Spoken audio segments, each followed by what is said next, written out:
deep in the shadows.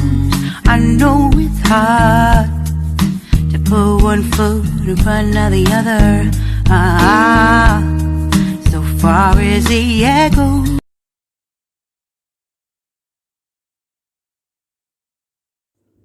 Hello mga palangga. Ito na naman si G Vloggers, ang inyong lingkod, guys.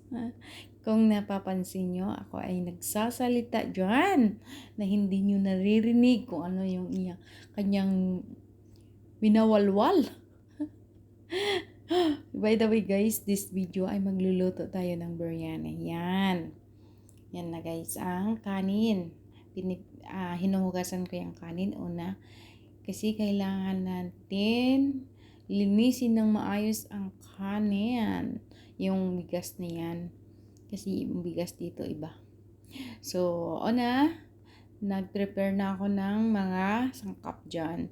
Gaya ng sibuyas, bawang at luya. Ang bawang at luya ay inusa ko na yung dinikdik ko na yun. Kung nakita mo yun. At saka yan ang isda na gagamitin natin. Minarinate ko na yan kagabi, guys. Yan. So, sarap na sarap yung amo natin. Yan na guys, ay yung isda na yan. At pipirituhin. Ano ba yan? Napipilipit ako. So, umpisahan na natin guys ang pagpiprito ng ating sibuyas. So, yan. Ilalagay na natin yun guys. Ang used oil natin. Yung used oil, galing yan sa ref. Sa ref natin. Dahil ayaw ko ilagay sa labas. Kasi nangangamoy siya luma kapag sa labas. Ang used oil. O, di ba guys? May natutunan na rin kayo sa akin. And hope so. So, yan na guys. After nyan, itatapon ko na yan after kong gagamitin ulit kasi medyo maitim na. So, okay pa naman yan kasi sibuyas lang naman at isda ang paggagamitan dyan. So, okay lang yan kahit na medyo maitim. Yan ang sibuyas natin na pipirituhin bago yung isda. Prituhin muna natin para magiging maalinam palalo yung ating sibuyas. So, let's go guys. Prituhin na natin. Yan. Prituhin hanggang magiging crispy. By the way, yung kalahati lang yan ang gagawin kong crispy. So, sinabay ko na dyan para mas mabilis yung trabaho natin. Hindi masyado o, diba guys? Yan, yun, nagkamali pa si Aling G Vloggers sa pagkuha ng sandok. Yung gusto ko kasi yung medyo tapan-tapan. Ano ba yung tapan-tapan? Yan. So, haluin ang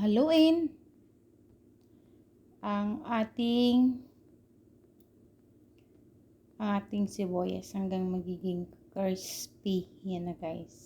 So, kita nyo na. Low fire lang muna tayo. Yan.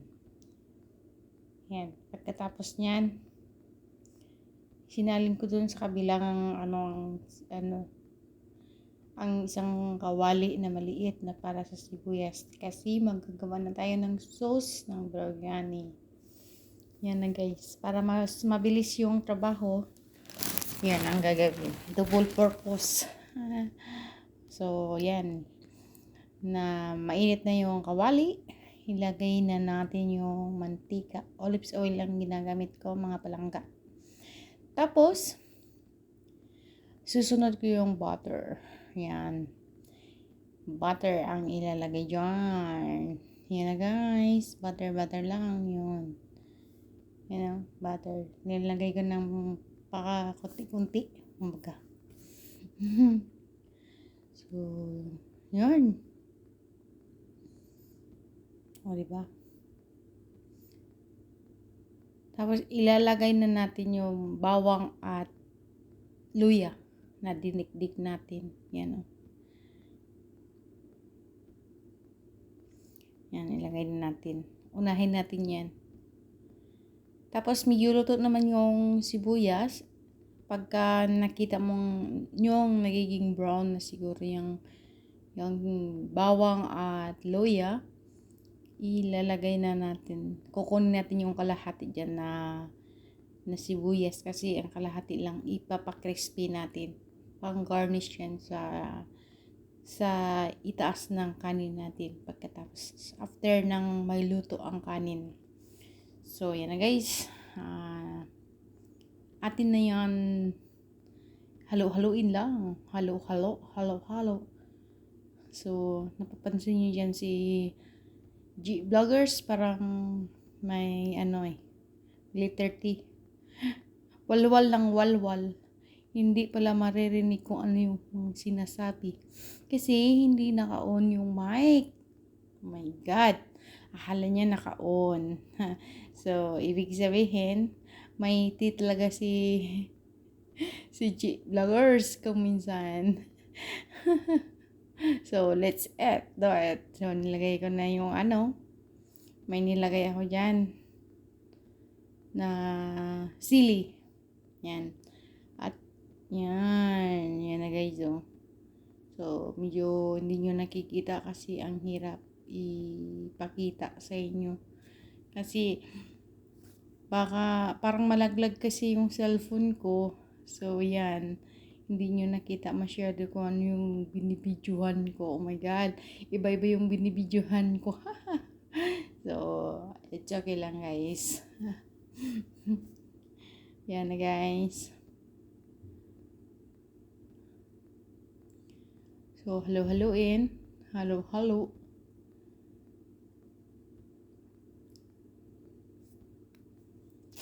Halo-halo lang si Aling G Vloggers Joan. Yan na guys. So, maghahanap na tayo ng mga powder. Mga sangkap na powder para ilagay na dyan. Kasi, by the way, di ba yung minarinate na natin yung isda kagabi. So, yung sabaw na maliit lang naman doon. Nilagay ko dyan para pang lasa naman yun, pang lasa na. Yan, nilagay ko na yung mga powder na yan. Mga palangga. May chili flakes, may curcum, ay turmeric, black pepper, black seeds, white, ano pa yan? Chili powders. Basta lahat ng powders ay pinagsasama-sama ko na dyan yung mga masarap na yan. So, sinasabay-sabay ko na nilagay yung lahat. Tapos, hindi nyo pa rin nakikita kasi ang hirap pumawak ng cellphone na nagluluto guys. Oh my God. Yan ang isda natin. Piniprito na natin yan.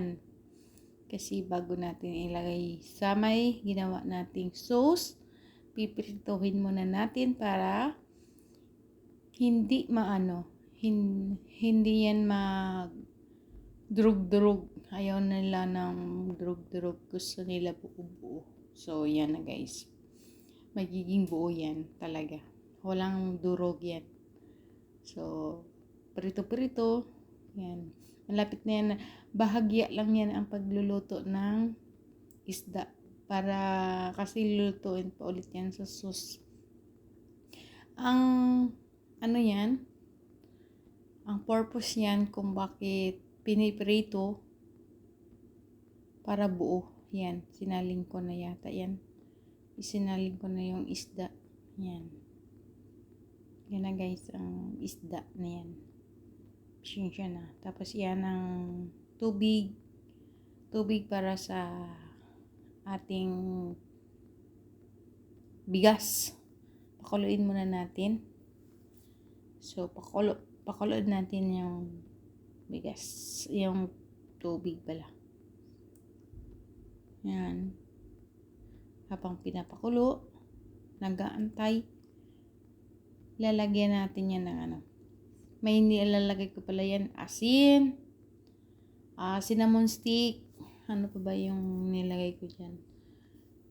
Cinnamon stick, cloves, buo na cloves. Bago ilalagay yung kanin. Yan, nilagay ko na yung kanin. Tapos nilagyan ko din ng laurel yan. Nilagyan ko rin ng marami yan. Maraming mga buo-buo yan. Oh. Yan, nilagay ko na. So, antayin natin hanggang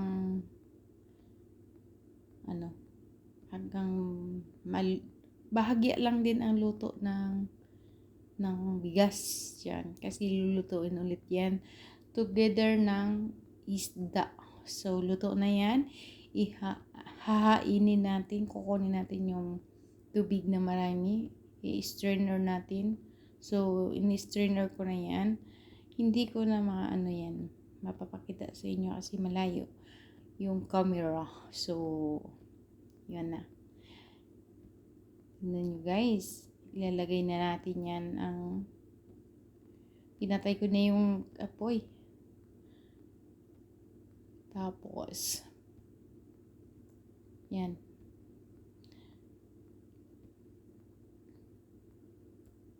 Yan ang kanin. So, kung nakikita nyo dyan, nagwawalbal si Aling G. Si Aling Gina. Si Aling G. Vloggers, nagwawalwal. Pero hindi niya talaga alam yan. So, ilalagay natin yung kalahati na piga na kanin. Tapos, ilalagay na natin yung isda.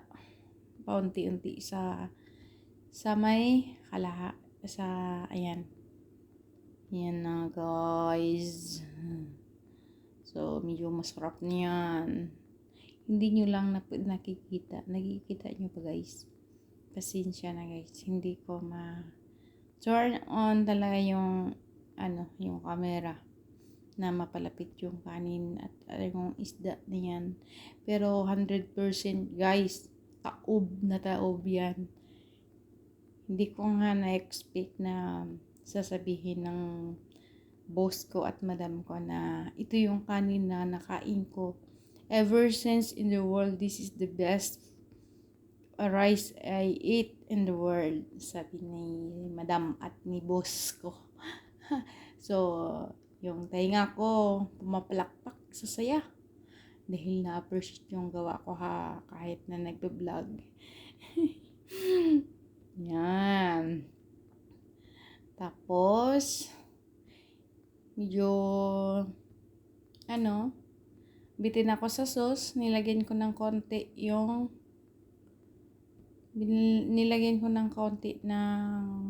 yan ang kanin na yan.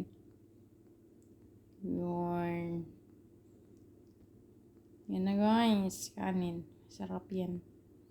Sa totoo lang. Tapos lagyan ko pa yan ng food coloring para magiging makulay ang buhay ng biryani natin. So, yan guys. So, ipapakita ko sa inyo ulit. Just wait lang. Kasi may kinuha pa ako yata dyan. May hinahanap. So, antay lang. Yan na guys, mga oras na yan. Nagmamadali na ako dyan, pero parang ang bagal ko pa rin. Oh my God. Sana ba yan? Lalagyan ko ng food coloring yan. Yan, food coloring yan. Para, ipapakita ko sa inyo kung gaano kadami. Para makulay ang buhay. See? Yan. Yummy na yan din. Konti lang patak. Konting patak lang yan kasi food coloring yan eh. Para magiging masarap yan ang pangpakulay. Yan. Tapos, gaganyanin ko lang para yung food coloring ay hindi mag-steady sa iisang lugar. Yan. So, makulay-kulay na yan. Tapos, ilalagay natin yung pinirito natin na yan. Yung pinirito natin na yan. Yung sibuyas. Nilagay na natin dyan. Yan guys. Wala pa tayo naloko. Yum, yum, yum. Yummy, yummy. Oh my God. kahit na ano, ubos talaga, iwan ko ba. Nilagyan ko pa pala yan ng kaunting tubig yan. Kasi atin yan ulit in-in. Ano ba yung in-in? Yan. Yung kanin na yan, kailangan natin lutuin ulit ng siguro 10 minutes na luto. Yan. Para lutong-luto talaga yung ating kanin. Yan na guys. So, takpan ulit. Yan, papakita ko sa inyo. Yan. Yan na yung kalabasan. So, hanggang dito na lang yung aking video. So, tapos na tayo magluluto at yan.